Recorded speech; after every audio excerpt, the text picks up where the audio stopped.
Good morning, good afternoon, good evening, wherever you're watching from, wherever you are watching from. This is live. This is live.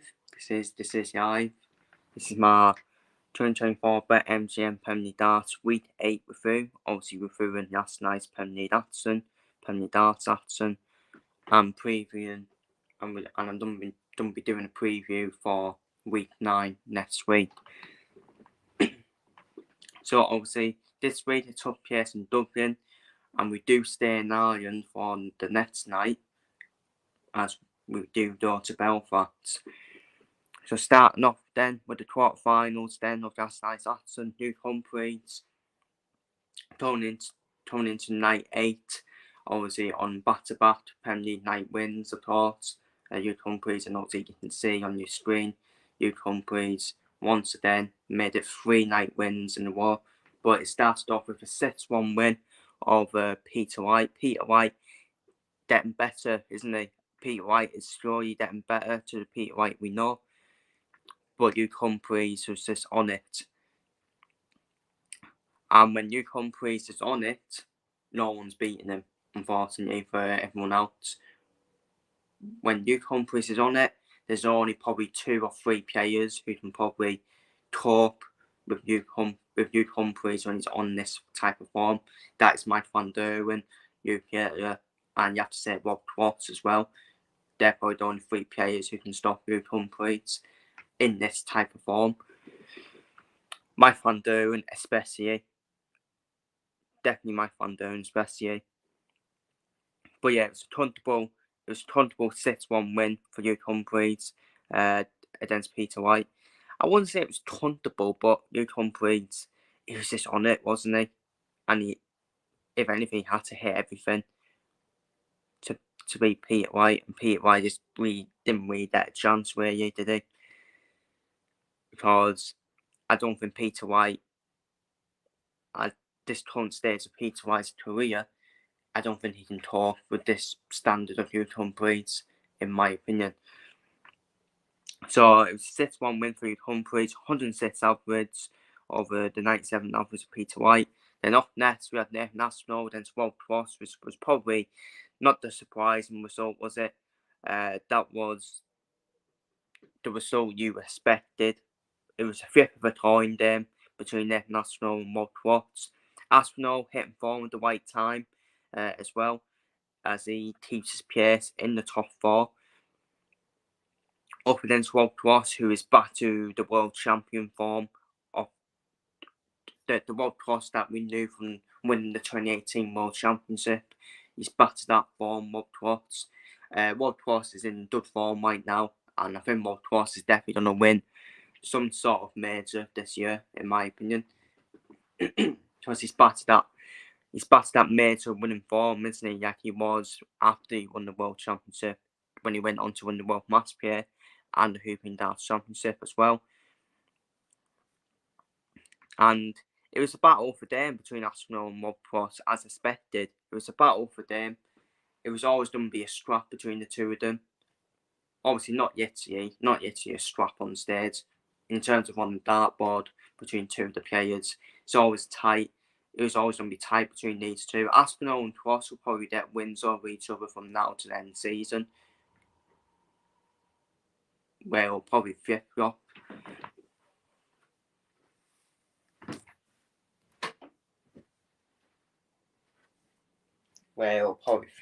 To be honest with you.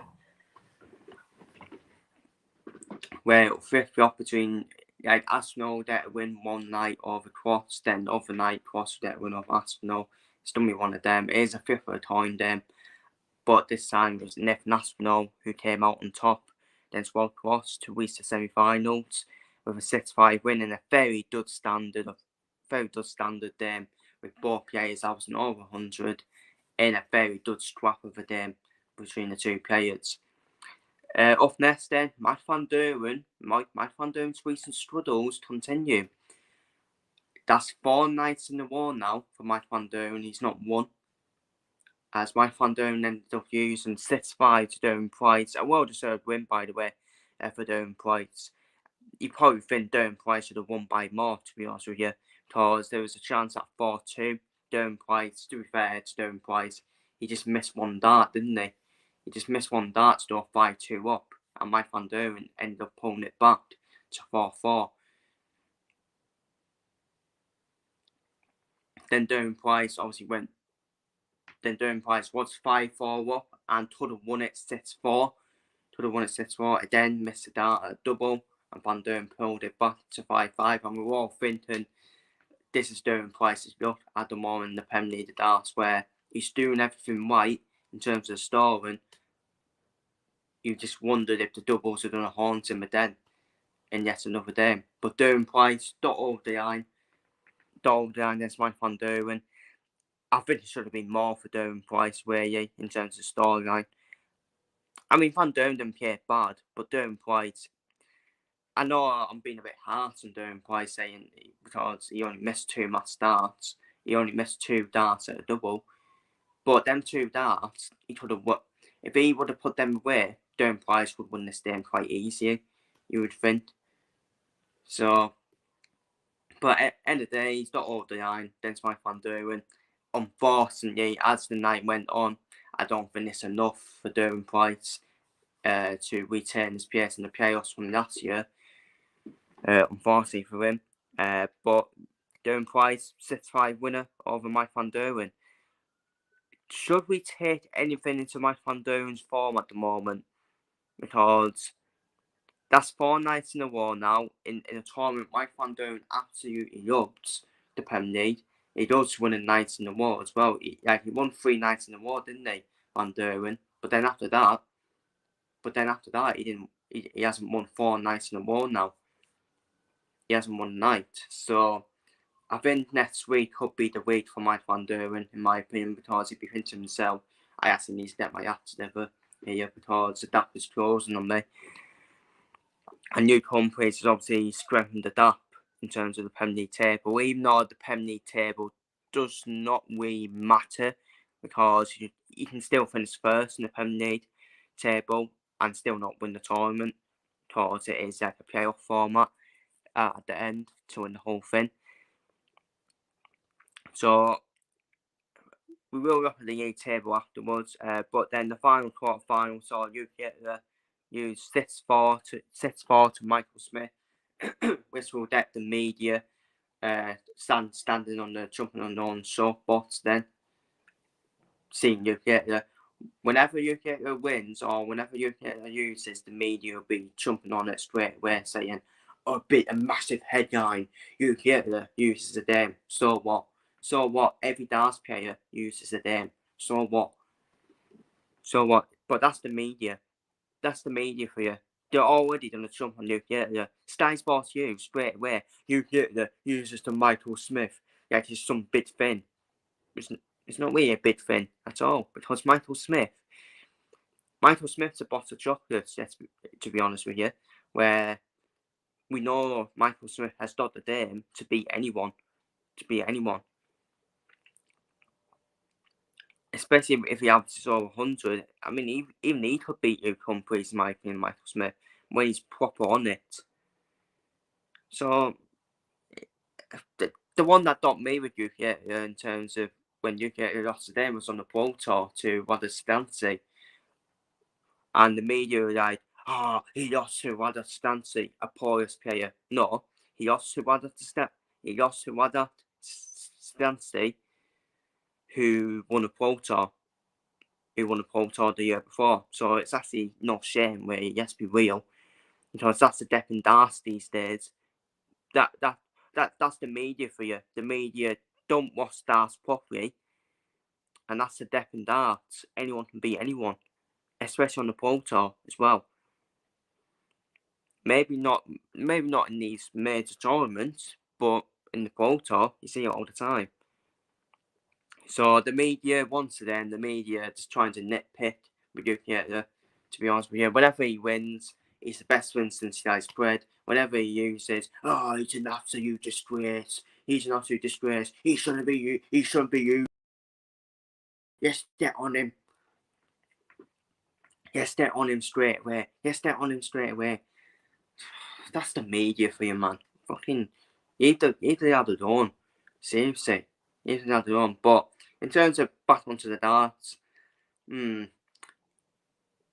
might be a bit of a worry for UK area using to Michael Smith, because Michael Smith has now reported that, I think, on UK area in terms of the rest of the playoffs. But like I said, I think UK area will still win the night, in my opinion. I think that's all he needs, UK area. It's alright UK area picking up these points, but for me, he does need to win nights now, UK area. Because that's what the other players above him have got. They've won nights. So, but it's a good win for Michael Smith, which meant the semi-finals with UK Humphreys and Sneth National. UK Humphreys winning 6-4 and Sneth National. And then, the adversaries will say it was an easy win for Humphreys, but it wasn't. Aspinall is one of them players that makes it a strap, doesn't he? He makes it a strap. He never done beat him easy, unless you've done a average over 110. That's when you can beat Aspinall easy.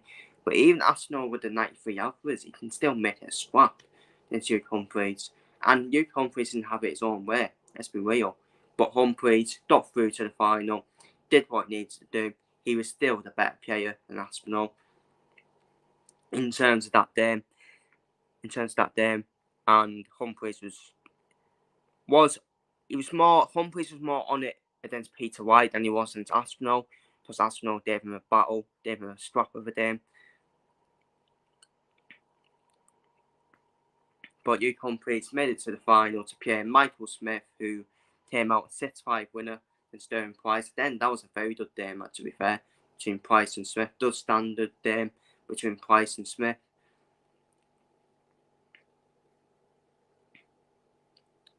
But again, Darren Price be thinking himself, he did have opportunities, Darren Price, in that game.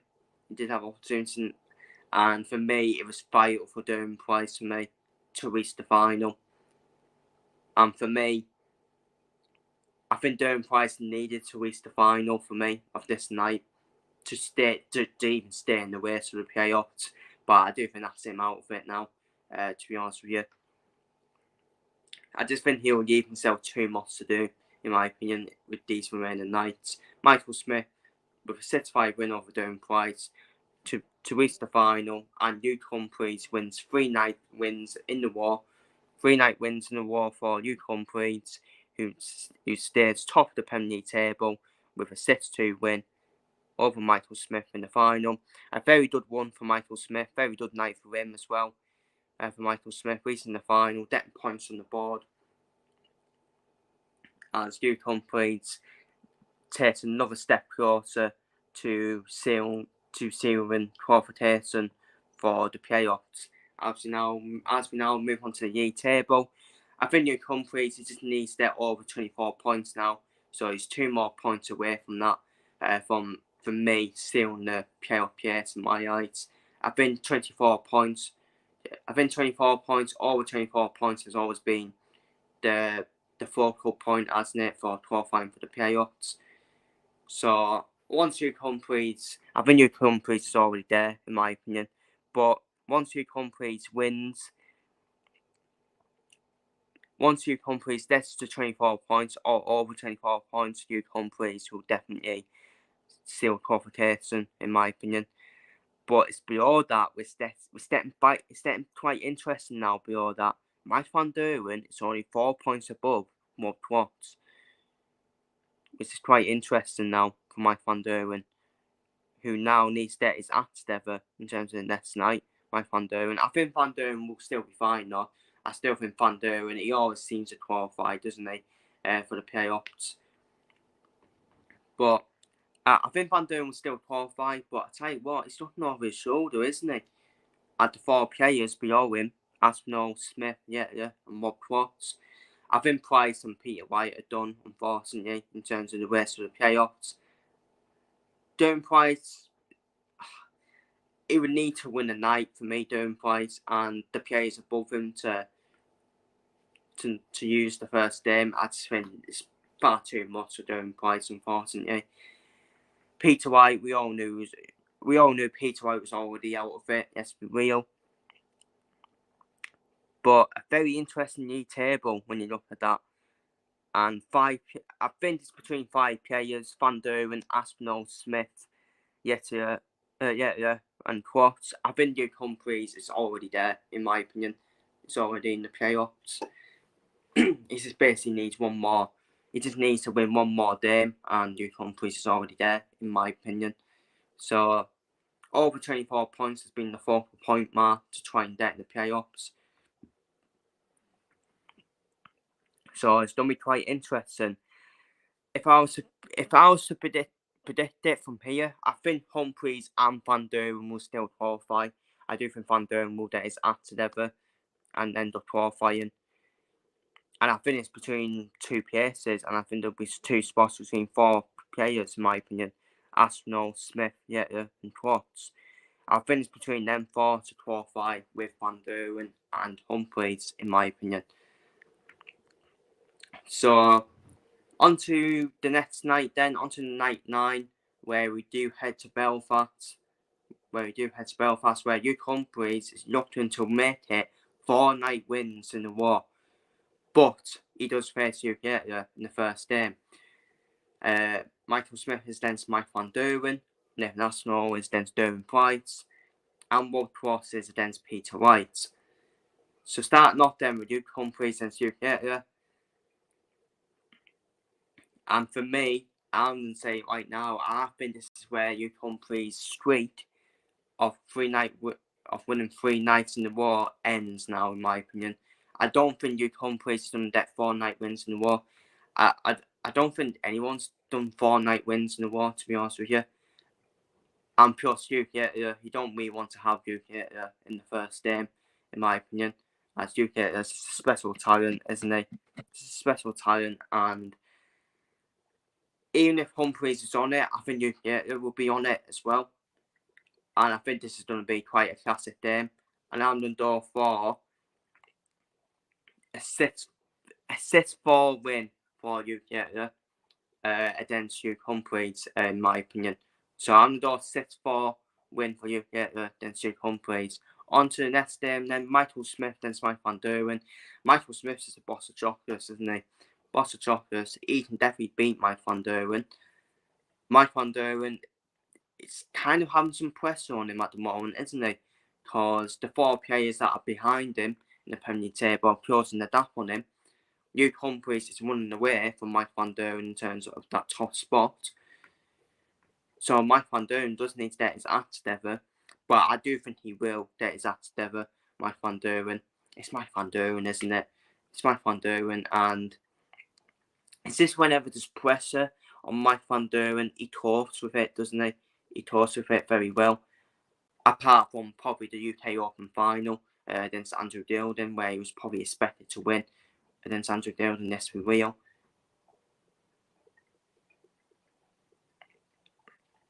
But I think there will be questions asked about Van Duren done this night 9 of the Premier League. And I think Van Duren will get the win here against Michael Smith. And I'm going to go for quite a close 6-4 win for Mike Van Duren against Michael Smith. Up next, Nathan Aspinall against Derwin Price. That's going to be a scrap of a game. The both guys to divot some on stairs, don't in terms of the wards as well. And this started as the decider for me, written all over it. Aspinall and Derwin Price. 5th of a coin then. 5th of a coin for me. But again, it's with Derwin Price now, isn't it? Is Derwin Price now going to take it seriously now? Because he will think to himself, it's a big ask for me to get in the playoffs now. But Derwin Price is still going to be professional, isn't he? Still going to be professional and still try and be a party spoiler to try and dent Nathan Aspinall's hopes of then in the playoffs. Realistically, it is the last chance for Derwin Price, and Derwin Price does obviously need to win this night, in my opinion, to get himself back in it. But I'm going to go for Aspinall. I'm going to go for Nathan Aspinall just to get over the line than Derwin Price. I'm going to go for a 6-5 win for Nathan Aspinall against Derwin Price. But it is quite a dangerous game, to be fair, for Aspinall, because Derwin Price realistically probably has nothing to play for now. A bit like Peter White, but they can be the party spoilers, can't they? So, but yeah, but I think Arsenal get a 6-5 win over Durham Pride, in my opinion. And up next, Rob Cross against Peter White in the final quarter final. I think Rob Cross does win this game, and I'm going to go for a 6-3 win. Dundalk a 6-3 win for Rob Cross against Peter White. Which means my semi-finals will be Uketa against Michael van Duren and Nick National against Rob Cross. First semi-final then, I've done for Uketa against Michael van Duren. I just think Van Duren. I just think Van Duren is under pressure. Questions don't be asked about Van Duren because of not winning, for not winning a night for like 4 night wins in a row. I think Van Duren does pass Uketa shut, in my opinion. I'm going to go for a 6-4 win for Mike Van Duren against Uketa, and Mike Van Duren to reach the final. And who will we be in the final? I'm going to go for Nick National or Rob Cross. Arsenal lost in the semi-finals, didn't they? Obviously in the last night. Rob Cross lost to Arsenal in quarter-final, so Rob Cross will want his revenge, and I think Rob Cross gets his revenge on Nick National. I'm going to go for Rob Cross to win against Nick National. 6-5. I'm going to go for a 6-5 win for Rob Cross against Nick National, which means my final will be, my night 9 final is Mike Van Duren versus Rob Cross in the final. And I'm going to go for Mike Van Duren to bounce back and to pick up the night 9 title. I'm going to go for Mike Van Duren to win 6-3 against Rob Cross in the final. Rob Cross definitely capable of beating him, but I just think Van Duren, he's going to have questions asked about him for not winning the night in terms of 4 nights in a row now. Been winless in the last 4 nights, and I just think Van Duren, once questions are asked of Van Duren, he seems to respond well to them, doesn't he? So I'm going for Mike Van Duren to win the night 9 Premier League 6-3 against Rob Cross and bounce back. So in the nick of time. So feel free to leave your thoughts on night 8 down below in the comments, and your night 9 predictions down below in the comments. Take care, stay safe, and see you all later.